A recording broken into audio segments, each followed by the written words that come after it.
Welcome, everyone.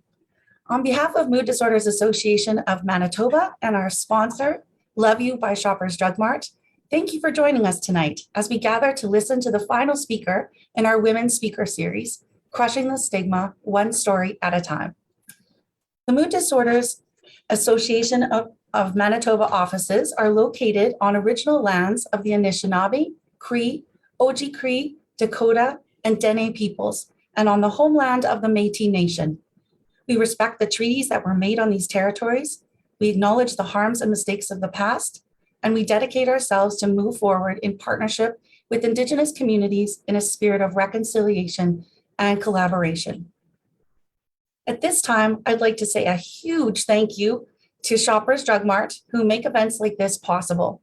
In Manitoba, we are their charity of choice, which means the proceeds from the Love You by Shoppers Drug Mart Run for Women event go towards supporting our women's program at Mood Disorders. We could not do the work we do without their support. We love you, shoppers.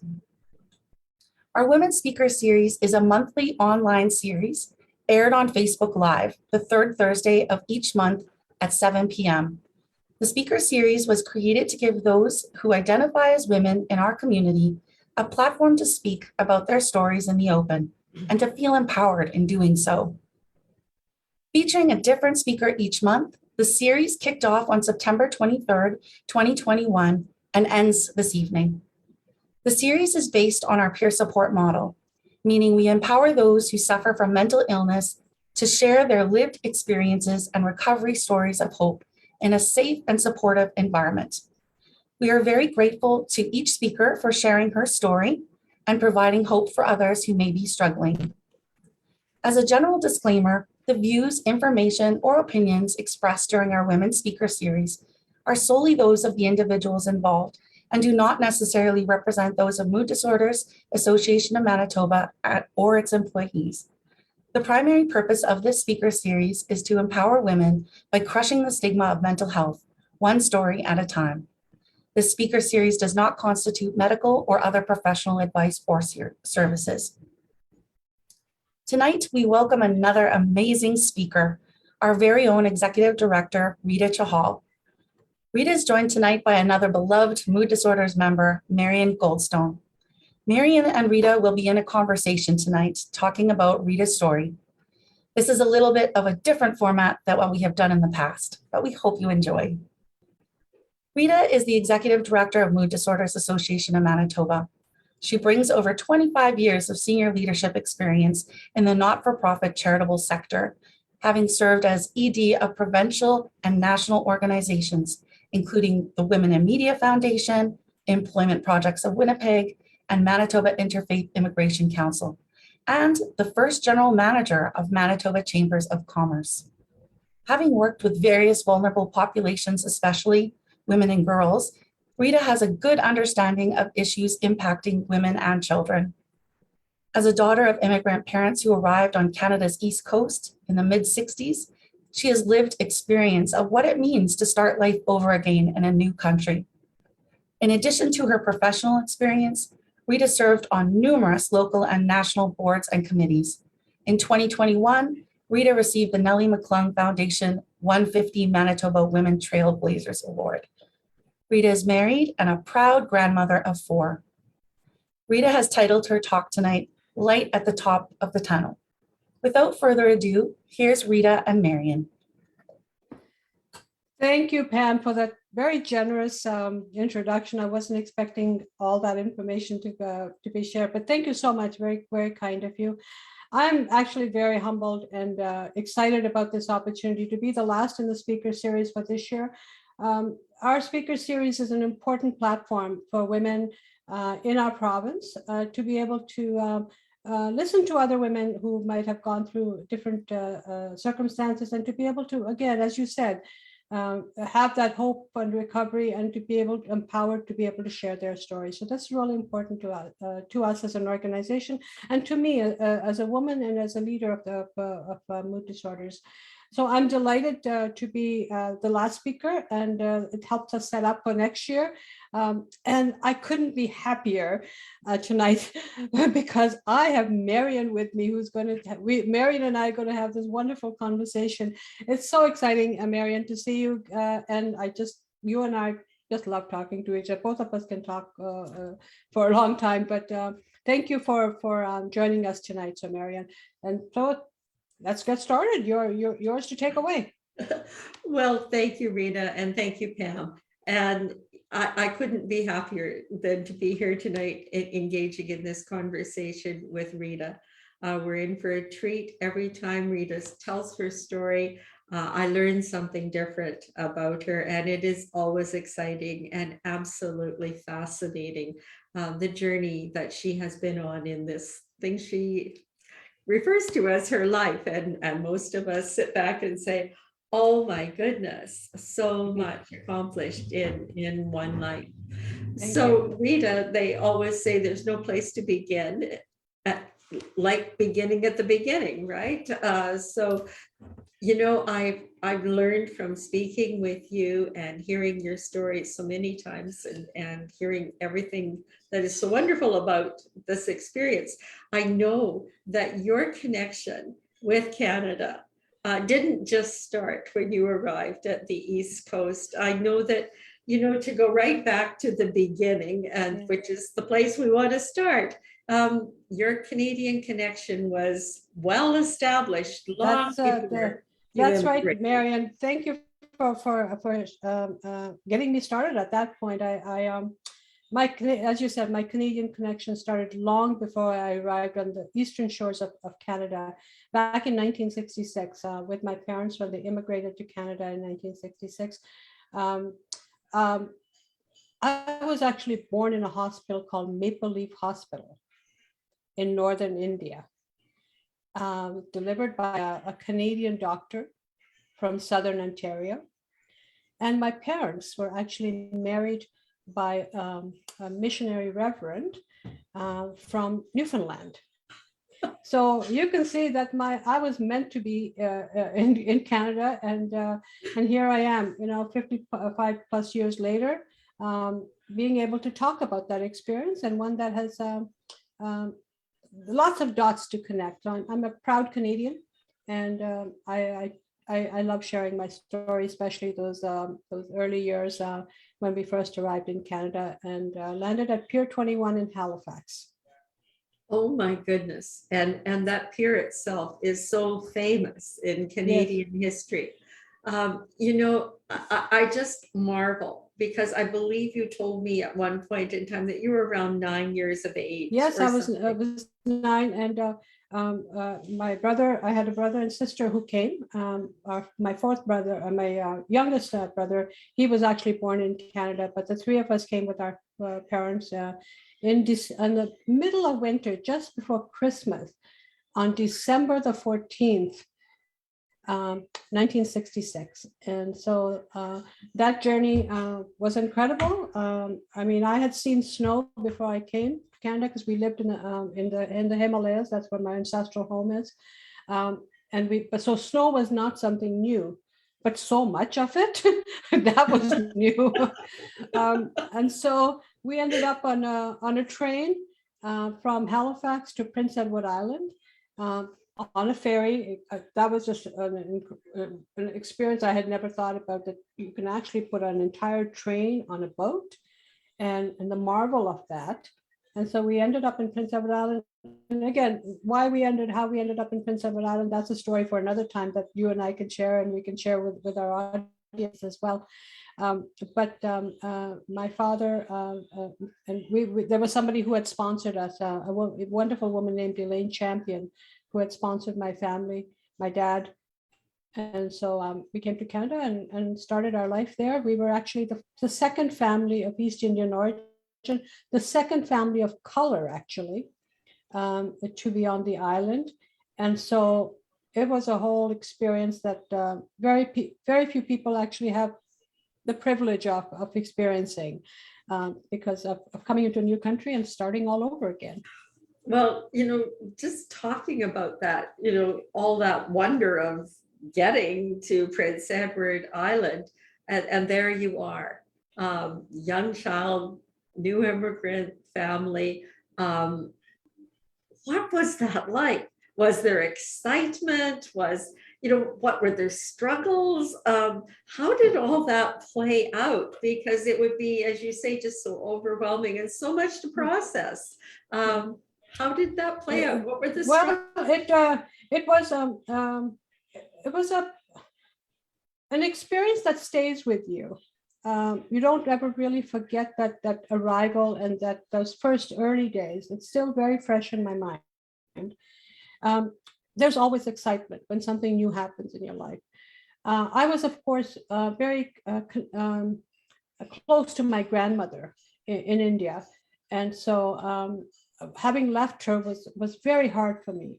She was actually more. I used to call her my mother, and my mom was very young when she had me, and so I always thought of my grandmother as my mother. So that was a bit hard on me as a child because I didn't have my grandmother, her presence and her affection, and being able to run to her whenever I wanted.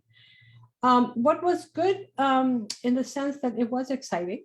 I was very young, and I was the thing I think that was the best for us was that I spoke English. I spoke the King James version of English, if you can say that, because I had gone to a British school, and so I spoke English very well. So that's one of the very fortunate things that happened.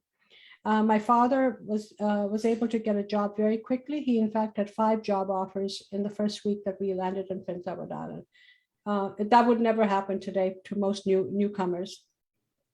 And there was just such a welcoming community. The church that Elaine Champion was up, so that really helped us in our settlement process. But as a 9-year-old, I had a really heavy role to play in helping support my family, in the sense that because I spoke English and my mother, she understood English, but she was very shy and she didn't speak it as well. Even though she knew it, she just was very shy about articulating. So I would often go with her to some of the church groups and women's teas where we were invited. People were really anxious and eager to learn about India. And so they would invite my mother, and I would go with her as a child to be an interpreter. And so that's kind of where I got my confidence and the importance of community engagement. I think where some of my beginnings, because the importance of engaging with people and sharing information, and also public speaking. So those are some of the very positive. I was a high achiever in India in terms of academically, so it was an easy fit for me to get into school. I did academically, I did well, and that was partly because of having the English language and a good command of it. Good command. Well, and you talk about that school experience, because here you are, you're the interlude for your parents, or for your mom at least. Your dad was fine to be able to speak English, but you're kind of in that role of paving the way. As you say, it's a heavy responsibility for a 9-year-old girl and high achiever. How was school? Were there challenges in school? What the school again, I as I said, I was my father was a very successful athlete in India, and then he very high achiever, so that I had some of those I had some of the drive that he had to be able to again do academically. I did well, scholarship winner, those kinds of things, and most Indian parents, back in the day, they always wanted their daughters and their children to go to medical school. So there was nothing to think about. You are going to go become a doctor. So that pressure was always on. So you had to balance that. What I saw at that time was my mother, and I have her permission to share some of this with you. She struggled with that adaptation because there were some a loss of family members back home just shortly after we had arrived. But because you're a newcomer, you don't have the means and the resources to suddenly get on the next plane and go there. Telephones were very expensive to call anyone at that time. And so it was those challenges that I think put her in a bit of a depression at times. But we never recognized this as that. We didn't know what it was, and no one really talked about it. And so that was, I think, where I now in hindsight realized that was what was happening to her. And of course, those things impact a family. My poor dad, he didn't understand it either. So so sometimes if I would see my mother unhappy, it would make us unhappy too. But we didn't know how to help her. We didn't know what to do for her because she was the mother and she had to hold it all together. And so I saw those pieces, and she also taught us the importance of being committed to work, the work ethic. And so, she did get a job and she worked very hard.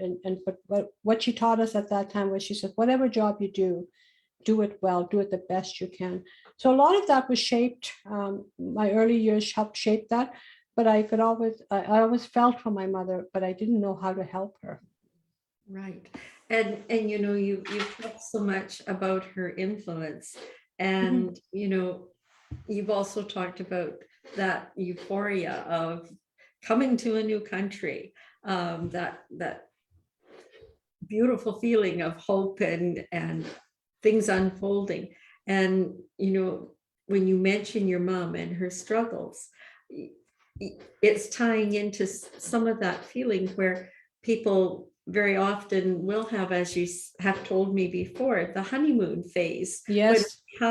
And this is a common thing, is it not? Or yes, it's having worked in the settlement sector and having worked with newcomers over my professional career, and it's just a fact that when you arrive in a new country, there's a whole lot of excitement and about getting settled in and it's just starting again. You've taken this big risk in your life, right? You've left everything behind. You're moving forward. And so there is that honeymoon phase where it's all about excitement and getting new beginnings and making sure you have a roof over your head and you've got children in school and all of those necessities. But then the reality starts to hit when you can't find the job that you were doing. You're not able to just be with the people that you've been with. You remember those memories. You can't just get on a plane and go and visit someone because so the reality starts to hit you. And that's when a lot of newcomers start to go deeper and deeper into, we call it depression or sadness or melancholia, or whatever the case might be. But the challenge is that most of us don't want to admit it. It's a stigma. We don't want to talk about it. It's not you just don't tell them. We just deal with it, and you just move on with a brave face.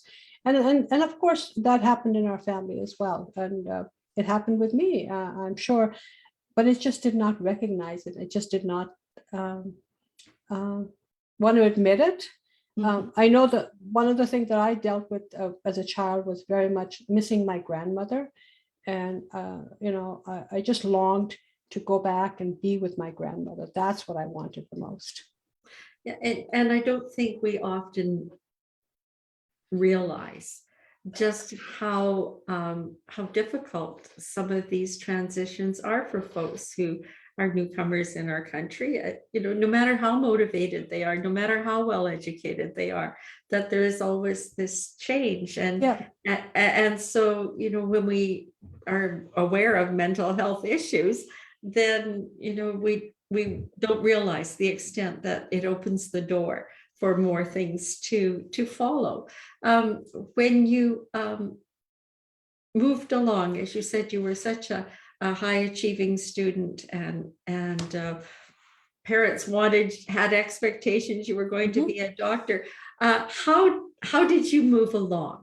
I know you've gone to university, you've had brilliant careers. How did that take place? I went to university, to Dalhousie University, got into sciences. but I didn't make it to medical school, obviously. I failed chemistry, so that was a reality check for me. I actually got a letter from the Dean of Medicine at Charles Tupper Medical School saying, my maiden name, Missy, and saying, Miss Missy, we think you should consider an alternate career for yourself. I actually got that letter. So, so my life was shattered, and but that did play a toll on you. I was not used to failure. I got those drives, and my father was a big influence in that. Always reaching for the goal, and so not for having not passing a university course was huge for me, and it really impacted me, and I just didn't know what I was going to do. Moving, how was I going to tell my parents that I failed chemistry and I was not going to go to medical school? And so there was, those early days. But at the same time, it was also a wonderful experience to be at university, to meet other friends from all over the world. And that we could share some of those same experiences. Some of my friends were actually had come to Canada as refugees, because at that time, in the world crisis, there was the whole thing happening in Africa. There was a lot of displaced people. So I got to understand some of the struggles of you. Again, I could identify with them. And so there was a lot of, and so we had a table at the university called the United Nations, where we used to eat together. I lived in residence. And so we used to call it our United Nations table. So we all shared stories. People from all over the world would sit at this table together. And we could share some, and those are when you start think, oh, okay, that person had the same thing, even though they might be from Brazil or somewhere else, but you might have gone through the similar experience, the similar emotions, but still, most of us kind of guarded ourselves. We didn't want to talk about it too much, just shared enough, but kept it to ourselves. Yeah. Well, and Pam tonight in your intro talked a little bit about the path that led out of university and on your career. Can you share some of the highlights of that, some of the struggles, some of the things you learned about yourself? That you were very well named a trailblazer woman. You were treading in places where women didn't typically go, and a woman of color as well. So that must have been difficult at times, as well as exhilarating. Definitely both. I would say the excitement was to get that recognition and to be able to move forward and just always keep looking forward. What's behind you is gone, but you're just going to keep moving forward. You're just going to keep moving forward. I've been very blessed with a very successful career. I've had wonderful mentors. I've had incredible women and supporters throughout my career who've helped me, who have influenced me a lot. Family members as well, who supported my journey. So it's been a privilege. I guess one of the exciting part, of course, was I met my husband at university, and I'll share this with the rest of the world. We eloped and got married, and and that was something that was not done in those days. But here we are, 42 years later, we're still together. So I think that's something to be said for that. And we're now proud grandparents of 4 children, or four grandchildren. And but along the way, even with a very successful career, there were moments of loneliness that I would experience, because you're at a high level and you're expected to always have the brave face. You're not supposed to share your vulnerability, because on the professional side, you have a whole lot of people depending on you to provide leadership. So there might be days when you're scared deep inside, but you got to put that brave face on and put on the high heels or whatever else you have to do, in front of the camera or whatever, and just put on a face that you've got the confidence and you know exactly what you're doing. So sometimes it was fake it till you make it. But I never thought about it that way. I never realized that there was a loneliness. And so sometimes, and you couldn't necessarily share that with others. You couldn't share it with your professional, even your professional colleagues, and certainly not your family, because your family saw you in that life. Your kids saw you in those very high profile, that leadership and that strong woman. But there were days when I just, inside of me was just saying, God, if I could only talk to somebody.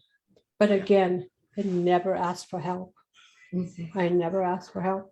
I didn't want to, because I did not want to be seen as vulnerable. I did not want to be seen as somebody who didn't have it together. But I know that now I know that there are many, many other women who have experienced the same thing. There are many other leaders, not just women, but other leaders who will probably have the same experience. Well, and being now in your position with mood disorders and being a champion of peer support, I think you just nailed something, as you say, that many, many professional women or many women in leadership positions do feel, and it is lonely. It's a loneliness that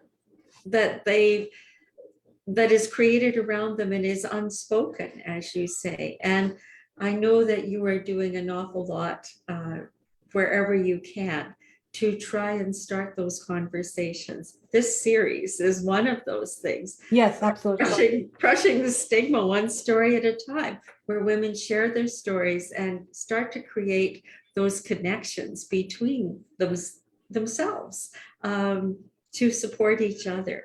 There's nothing more powerful than women talking to women. And yes. And you're an example of that, just even in your role right now with mood disorders. You start to skirt around the edge a wee bit about some of the challenges of being lonely at the top and of having to struggle and of having to put that brave face on. And I know I've often heard you call it that, the brave face. Yeah. Even though you've been so very successful and done so many things, your life has not been without grief and without loss in some places along the way, as is normal for most folks. Most folks, yes, it is. Yeah, you too have had it, right? Yeah. Even with all your success. Is there things that you are willing to share about some of those really vulnerable moments? Yeah. Moods has come into my life at a time when I needed it most. And you're right, Marion. We all of us have different times in our life when life hits you with curveballs. For me, the struggle was recognizing that a curveball has hit you, and just take the time to process it. And instead of just, okay, I'm just going to move forward. That was me. Just keep going forward. And that didn't play well. Now I realize it. So just when COVID started, let me back up for just a minute. I'm very grateful. I am very, very grateful to this country, to the people that have surrounded me, the people who have supported me all these years, to have had a very, very successful career. It has been one that most people would be very happy with and say, wow, you did well. And I did too, and I'm grateful for that. But as I said earlier, with that comes a price. And also an expectation of yourself. You're at the stage, you can only climb higher, you can't go down. You put those standards on yourself. So fast forward to a couple of years ago, when just at the onset of COVID, I was in a very high profile position at the time, very much in the media, very well known in the community, doing very, I think I was doing a good job with the populations that I served, the people that I worked with, the staff that I had, but I was suddenly let go. It was, again, trying to be sensitive here, it was not a mutual departure, put it that way. And I remember, Marion, that when I got the news, it was like my entire, the earth under my feet just shifted. And if I can put a visual, I felt like I was being sucked into this tunnel, into the cyclone, or you know, when you see a tornado or some of the weather patterns that have, you know what I'm talking about, the cyclone, and you just get sucked into that. And it's at the top, the funnel is wide at the top, and it goes lower. Well, I just thought my life was just I was just getting sucked into this. I just, and I would just never be able to get out of it. And it took a toll on me. I just, I was stunned. I was stunned out of my wits. I was 63 years old at the time. And I kept saying, I'm 63 years. Where am I ever going to get a job like that? How am I ever going to survive this? Because I had never even thought that this could happen to me. It didn't occur to me. It was something I just, you know, this could never possibly happen to me. Perhaps a bit too overconfident. I don't know, whatever. But I just never imagined it. Mm-hmm. And I just felt like I was being pulled into this tunnel. We always say that a person suffers grief and loss when someone passes away. Mm-hmm. It was at that time I realized that grief comes in so many ways. I never even imagined. I just used to think, you know, you grieve someone because you lose someone and you grieve. That was it. But that loss had hit me like a ton of, and then I started to put the pattern together. Oh, when I experienced that, yeah, maybe that's when I was grieving. That was what I was doing. So, of course, you know, I went through this spiral, and I didn't quite land on the bottom, but somewhere in the half of it, and I still, all I could do is just try to keep struggling to hold on to the top of that funnel. I now call it my tunnel. It's my light at the top of the tunnel. But I said, I'm not going to let this happen to me. I'm not going to drown myself. I'm going to get up. So I did do some things for me. I decided, okay, I need to take some time to just rest. And yeah, some days walking from the bed to the sofa was a struggle. But then I said, no, I'm not going to do this. I'm not going to let this to get the best of me. And I started to think about all that I had achieved and what that had done. And now I'm not going to give it. I'm going to continue giving back the way I've always done. It was a struggle. I had to figure out what my support system was going to look like. At that point, I didn't have a book or anything to use it. But now I realize there's so many resources out there that I could have used. But just came from my own. I built my network. I said, okay, these are the people that I need to be able to support me. I need to make sure that somebody checks in with me every day, that I'm not, you know, that I'm still around. I need to make sure that somebody checks in with me to make sure that I'm eating. So I built that support system where I actually told people, if you don't hear from me in 2 days, over 2 days, you need to connect with me to make sure I'm okay. I did go and for the first time in my life, seek medical help for. I was never diagnosed as having depression or anything. I sort of self-diagnosed. I said, well, you're pretty depressed these days, you know, you need to go see a doctor. So I did go see, although she would when she and I would have our appointments, if it was a phone appointments because of COVID, she'd sometimes say, "You're telling me more about what you should be doing than me telling you." So, because by the time we got the appointment, which was like 3 months later, I was starting to come out of it. I made a routine for myself. I made sure that I ate regularly. I got dressed every day. I sat in, my husband's helped me set up my computer and all of those things, just as if I was going to so I would walk from the bedroom to my little new office, which is now my new space. And I would spend dedicated time doing, whether it was research or whatever, but it had to be structured. So I put structure in my day, but I also realized that you can't just go on that same, go. You also have to learn to do some downtime. So I started to do other things to take care of myself. I would have some downtime. I would take breaks. I used to watch the Prime Minister's briefing every day. Was my coffee break time. And then in the afternoons, I would go watch Hallmark movies. I worked in my garden as much as I could. That year, I had the best garden ever. I'm still working on trying to do exercise, but that's going to take a while. I'm never going to get there. That one just kind of go out the window. That one, but it's important. I'm not minimizing the need for exercise, but I got that in other ways. Yes.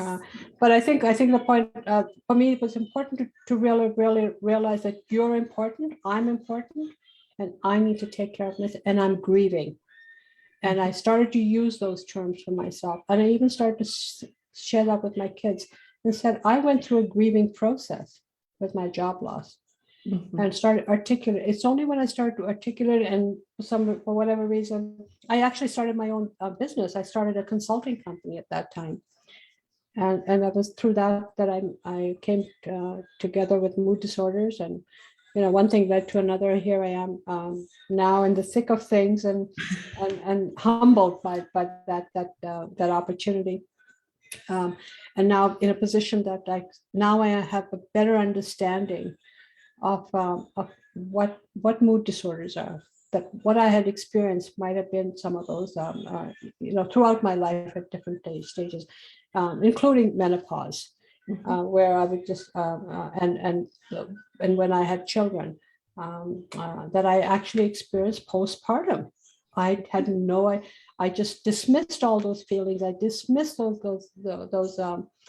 those times when I would just fall apart, and I know that I experienced postpartum after every one of my children. But now I recognize that now I can tell my daughters and my daughter-in-law and other women in my life that postpartum really does exist, and you need to take care of yourself. Go ahead. No, so those are the things that helped me survive, and I'm fortunate. I'm back doing what I love doing. It's helping others. I love mood disorders tagline, helping people help themselves. It worked for me, and I can only hope that it works for others. Well, you've really highlighted so much with your account of your own struggles, because so very often, so many folks who are struggling with a mood disorder, with mental health issue, with depression, whether it's situational or where it comes from, they don't realize what's going on. They don't realize what's happening to them. Yeah, and that was the light that started to shine for me, is say, okay, that's what that was. That's what I was experiencing. Now I understand. And I did experience a very real loss of what I used to think was you grieve only when somebody passed away. Right in the smack in the middle of COVID, I lost my dad, whom I admired and just loved. I haven't, Marion, you know what? I have not dealt with his death yet. I have not done that. I haven't cried about it. I was the person who kept the family, held it together when it happened. I was the one who dealt with the home. And this happened. My dad passed away in Ontario in a nursing home. I had to again put on that face of being a leader, and did all that. And so but I'm also realizing that grieving the loss of a loved one, everyone grieves differently. We all seem to think that you have to cry for days and days and days. And I never understood these things. Yeah.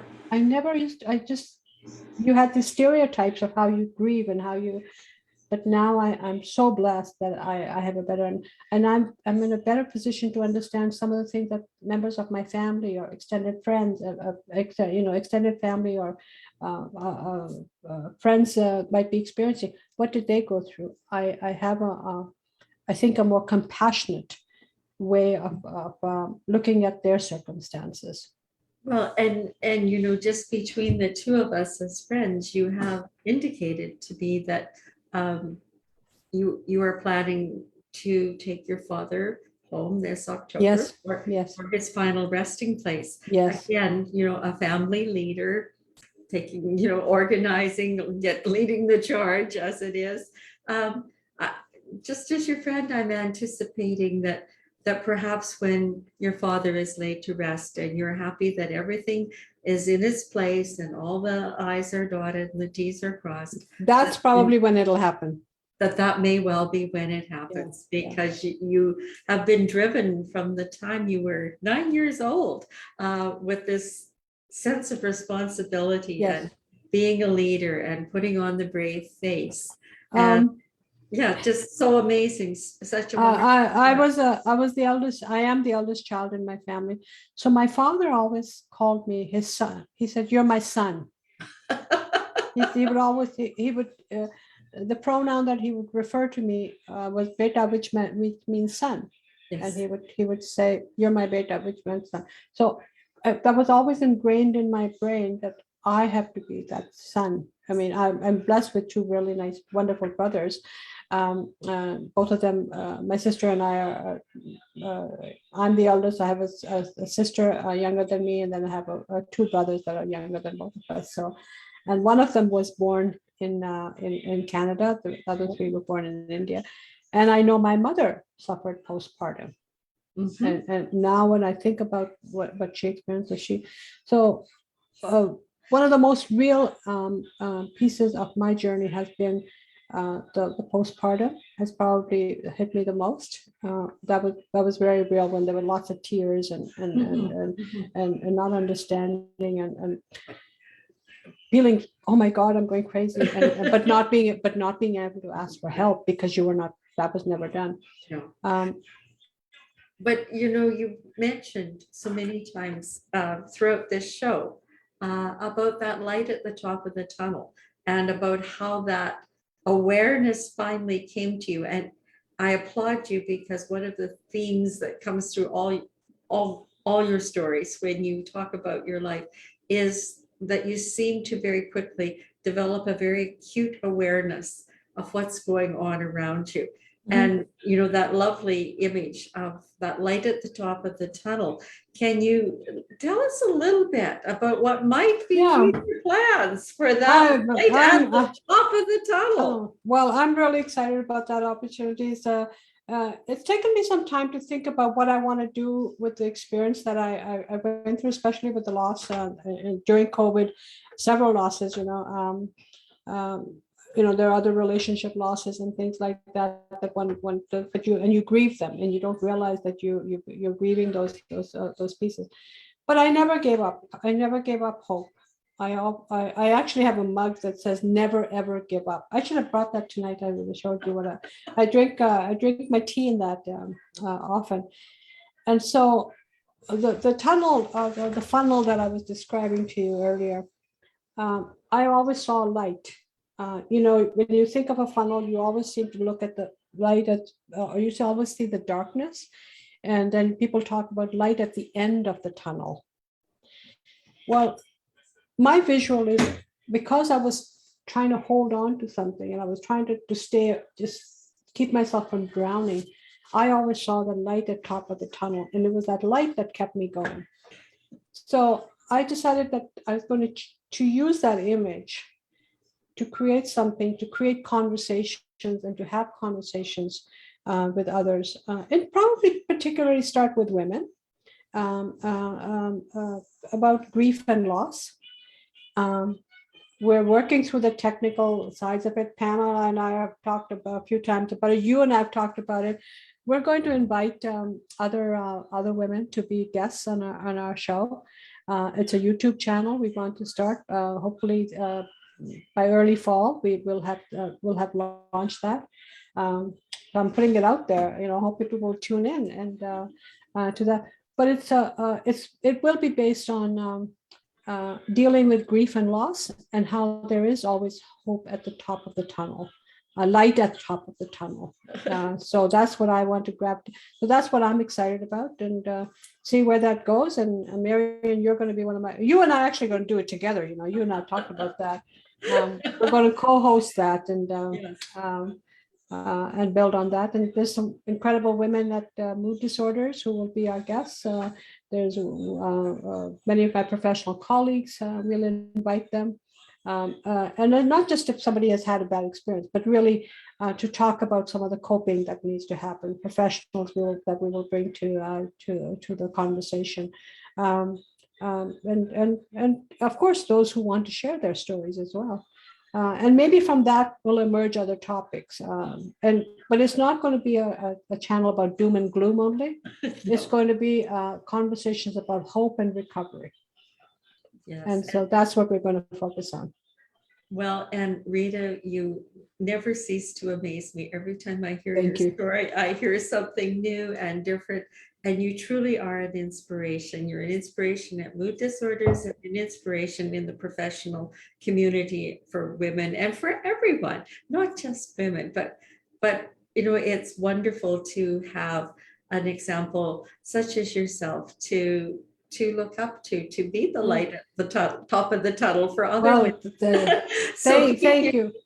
Thank you for your story of hope and recovery. And I thank you for those lovely comments. I actually do get inspiration from other people in my life. Right now, my grandchildren are the love of my life, so I'm inspired by where they're going with them, how beautiful they are, how innocent they are, and tomorrow's leaders. That's what my hope is for all of my grandchildren. What can I do to make sure that they have the skills to meet the challenges of this new world that we're all in. I get inspired by my daughters, my daughter-in-law, my mother. My mother has played a huge influence in my life constantly.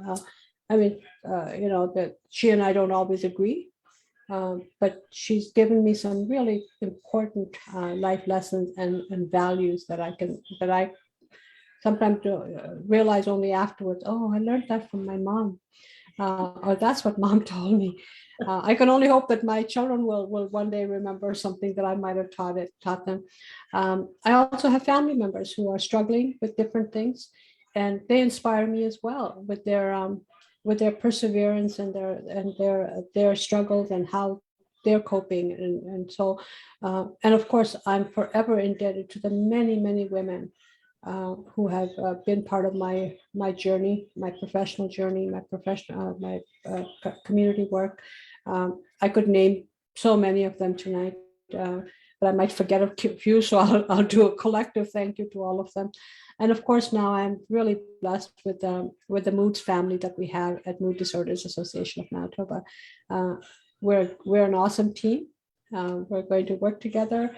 I'm just so blessed, and hey, I'm just going to keep looking at that light at top of moving forward. Well, thank you for that. Thank you, Rita. And Pam, I think we turn it over to you at this point. Thank you so much, Rita. My pleasure. Oh, Rita, thank you very, very much for sharing your story with all of us. I've known you for many years now. We had the pleasure of working together in the past, and I've always thought very highly of you, and I continue to think even more highly of you now. There's a couple of things that you shared that really kind of resonated with me. In particular, when you said your dad, how he referred to you as his son. Yes. I was supposed to be a son too. My dad really wanted a son, so he even had the name picked out. I was going to be Clint after Clint Eastwood. So I really resonated with that. I think I tried to be that son my whole life. So I connect with you on that. So thank you Yeah. for sharing that. But I was thinking before hand over the questions to Corey, my lovely colleague Corey in Westman, I was wanting to ask you a quick question, Rita. Mhm. You had said grief comes in so many ways, and I really resonated with that as well. I didn't realize that grief could be different. And for me, it was my mom's passing was very tough for me. But I guess going through that passing, it got easier. Like when my father passed, it wasn't so hard. Do you find that as well, Rita? Does it get easier over time, or does it? I don't know if it gets easier. I think you learn to accept grief. I think, and sometimes I describe grief to myself as it's love that you never got to share. You never got to tell someone that how much you loved and cared for them. And so that's the part that you're grieving, you never got to say. Or if you're grieving something else, besides, most of us think about grief as in when the loss of a family member. But when there's other grief too. Is the grieving is, oh, I wish I had done that. I wish I had said that. It's those sometimes regrets that you wish you had done something. That's what I think. But then you accept those. You learn to accept those. You learn to accept the passing. In India, we have some very strong cultural traditions that allow you to release a person's soul and let go of those. So again, we could do a whole story around that. Grief, I wouldn't say it gets easier. I just think you learn to accept certain things and you decide to move on. You decide to move on. And be just grateful for the time that I'm grateful for everything I learned from my dad. He inspired me about community work, about giving back. He inspired me about, he and my mother both inspired me about taking the best of both worlds, of being proud of our bicultural heritage, coming to Canada. Always remember where you came from. So they never let us forget where we came from, our language, our food, our artistic expressions. They never let us forget those. They continue to support that. Know where you are. Be grounded in where you are. Be confident in where you are. Do the best you. My mother taught me. Do the best, whether you're picking cherries, or whether you're in a boardroom, or whether you're, whatever you might be doing, but do the very best you can. That's what you need to do, and then know where you're going. Always have a plan. I think even though I reflect on my past now a bit better, I reflect in a better way. I don't ignore it. I reflect on it, but I'm using that to move forward. So again, that's something I try to instill. Know where you came from, know where you are, and know where you're going to go and how you're going to get there. Thank you, Rita. Those are amazing words of wisdom. I'm going to turn it over to Corey now. Corey, do we have any questions from Facebook Live?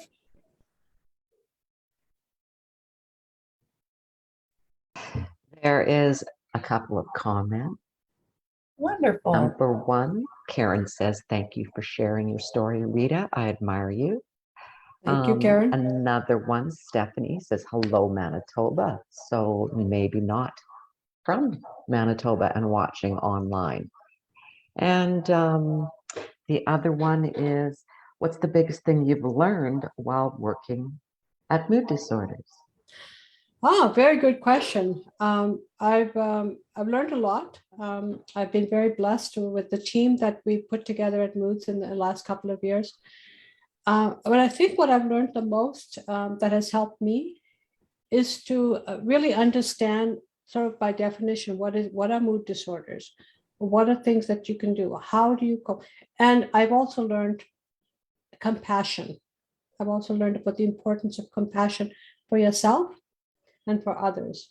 and not to dismiss what somebody might be struggling, whether it's somebody who might be having an addictions issue, or somebody suffering from bipolar, or going through a depression, is not to be judgmental about that, because there were times when I was very judgmental about these things. And so I think that's what I've learned the most, and I've been shaped by, and that has been shaped by the people that I've met, the clients that we deal with, the stories that people tell us, the people that walk through our door, what they're struggling with, and these are like real. And I think, oh wow, I understand that, because I know somebody else who has been, but I never saw it that way. So that's what I think I've learned to understand. Certainly. I have a degree in psychology, actually, but I never put that to use in the way that I could have been put to use. I ended up in the not-for-profit sector, but now I'm saying, oh, there was a reason why in my life why I must have taken that route, and so I'm understanding lots about different theories that I learned in university or in other parts of my life. So. Combine both the academic understanding, but also the real lived and shared experience of others is what I've learned the most, and I'm humbled by it. Wow. Thank you again, Rita. I'm just in awe this evening. This has been a very enjoyable time listening to you this evening. So thank you for sharing your story with us. We don't have any other questions at the moment. Did you have any last words you'd like to share before we close for the evening? First of all, I want to thank you all, my team that put all this together. Thank you for making sure that the camera, that worked and our internet didn't fall off. So thank you for very much for that. Again, I'm a very proud Canadian, but I also have never forgotten my heritage, which is East Indian. I've also worked with various ethnocultural communities, and I know that mental health and mental health issues are often stigmatized in communities. And so one of the messages that I would put out there is to anyone, whether you're a member of a specific community or not, is not to be afraid to ask for help.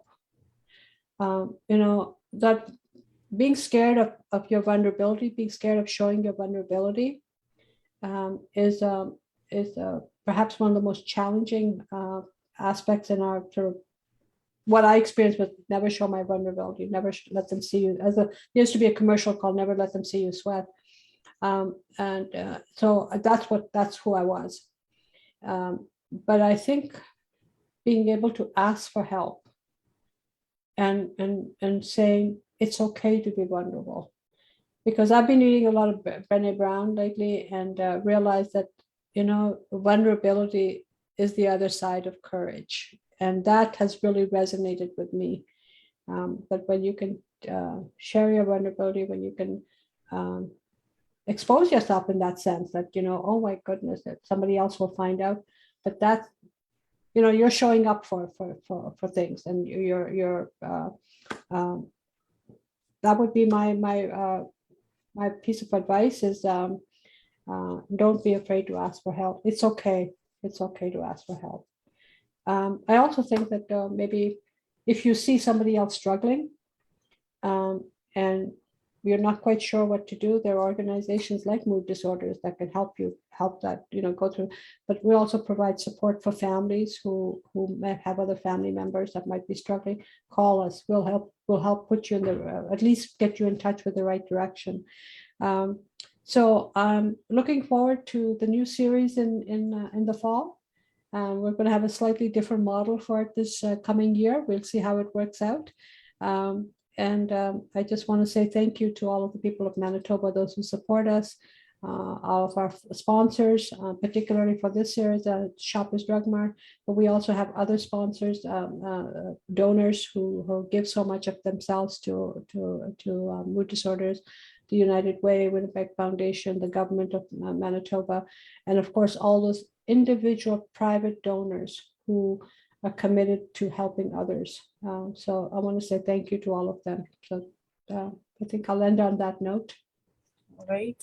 Well, thank you very much, Rita. We are very appreciative of your time. And I'd also like to give a big thank you to Marion. You were an Yes. amazing co-host with Rita tonight, and it was just really wonderful to hear the two of you. So thank you. Just further to what Rita mentioned, if anyone is struggling or has been triggered in any way by Rita's story and you feel you need some support, I encourage you to call our peer support line. It's 204-560-1461 or toll free 1-800-263-1460. And our lines are open Monday to Sunday, 9 a.m. to 9 p.m. So on behalf of everyone here at Mood Disorders, I'd like to give a big thank you to you all for coming here tonight, joining us, and I wish you a wonderful evening. Thank you so much. Thank you, ladies. Take care. Good night.